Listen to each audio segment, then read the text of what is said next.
আসসালামু আলাইকুম বন্ধুরা। তো বন্ধুরা, আজকে জয়দেবপুর মেলাতে আসলাম। তো মেলাতে অনেক কিছুই আছে, তো আপনারা সঙ্গেই থাকুন। দেখুন, আমার রুমমেট সামনে দিয়ে যাচ্ছে, আমি পিছন দিয়ে যাচ্ছি। তো মেলাতে কিন্তু পরিবেশটা অনেক ভালো। তো এখানে দেখতে পাচ্ছেন বন্দুক আছে, সামনে বেলুন আছে। 8টা বন্দুকের গুলি নেয় হলো 20 টাকা। তো অবশ্য ভালো লাগে, আমার রুমমেট করছে, গুলি লাগাইছে। যাই হোক, এখানে দেখতে পাচ্ছেন শিশুরা এখানে অনেক ধরনের খেলা করে। দেখেন, এখানে পরিবেশটা অনেক সুন্দর, বা শিশুদের জন্য অবশ্যই মনোরম পরিবেশ। তারা অনেক খেলাধুলাতে অনেক ব্যস্ত। এখানে দেখেন, সবাই কিন্তু এখানে ট্রেন আছে। ট্রেনের মধ্যে অবশ্য বড় মানুষ ছোট মানুষ সবাই ওঠে। এখানে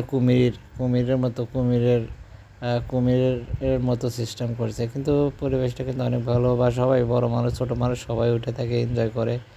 এটা পরিবেশটা অনেক ভালো বা জায়গাটা। এখানে দেখতে পাচ্ছেন পোলাপান ছোট মানুষ লাফালাফি করছে, বা সফট ভিতরের ম্যাটটা হচ্ছে সফট, বা অনেক এনজয় করতেছে।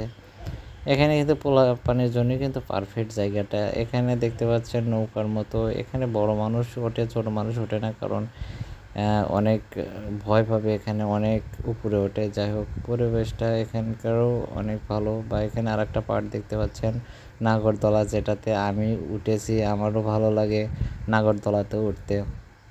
তো আমিও নাগরদোলাতে উঠেছি। তো দেখেন, নাগরদোলার অবশ্যই 30 টাকা করে টিকিট নেয়। আবার এই দিকে দেখতে পাচ্ছেন চতুর সাইডে ঘুরে পোলাপান পোলাপান ছোটো মানুষ ওঠে আর কি। যাই হোক, এখানে পোলাপানের জন্য কিন্তু মেলাটা পারফেক্ট, অনেক পারফেক্ট আমি মনে করি, কারণ আমি গিয়েছি, আমি দেখেছি। যাই হোক, এখানে দেখেন 30 টাকা করে টিকিট। তো একটা টিকিট নিলাম, নিয়ে আমার রুমমেট ওঠে নেয়। যাই হোক, একটা টিকিট নিয়ে গেলাম। এখানে কিন্তু দেখা যায় যে 30 টাকার হচ্ছে 10 পাক, 10টা পাক দেওয়া হয় 30 টাকার মাধ্যমে। এখানে আমারও নাগরদোলাতে উঠতে ভালো লাগে, সেজন্য আমি নিজেও নাগরদোলাতে পছন্দ করি। দেখেন, আমি নাগরদোলাতে অলরেডি বসে পড়েছি, অলরেডি না এখন রান করবে। তো বসে থেকে ভয়ও লাগে। যাই হোক, আগের থেকে উঠি, ভালোই লাগে, যাই লাগুক না কেন। তো আপনারা নাগরদোলাতে যারা যারা উঠেছেন একটু কমেন্ট করে জানাবেন। যাই হোক, দেখেন ভিউটা কিন্তু ভালোই, অনেক সুন্দর ভিউ। তো সব কিছু মেলাই কিন্তু আমার ভালোই লাগে।